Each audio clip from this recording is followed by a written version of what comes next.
কিসের এত তাড়া? লজ্জাজনক হার বাংলাদেশের। চতুর্থ দিন ইনিংস ঘোষণা করে ওয়েস্ট ইন্ডিজকে ব্যাটিংয়ের আহ্বান জানায় বাংলাদেশ।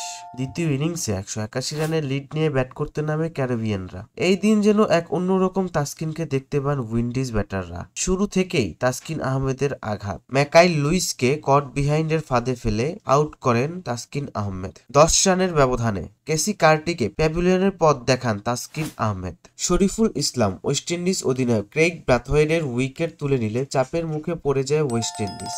আগের ইনিংসের সেঞ্চুরিয়ান জাস্টিন গ্রেভস মাত্র 2 রানে তাসকিনের পরে বোল্ড হয়ে সাজঘরে ফিরে যান।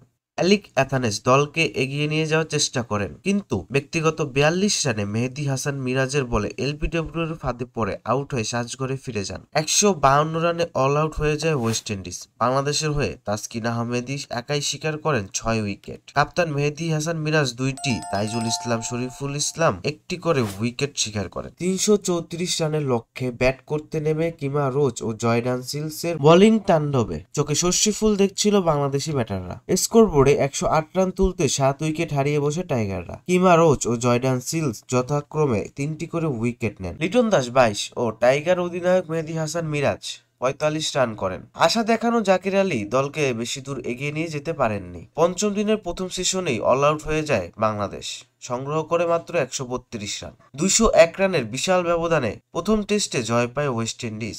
ওয়েস্ট ইন্ডিজের জাস্টিন গ্রেভস হন প্লেয়ার অব দ্য ম্যাচ।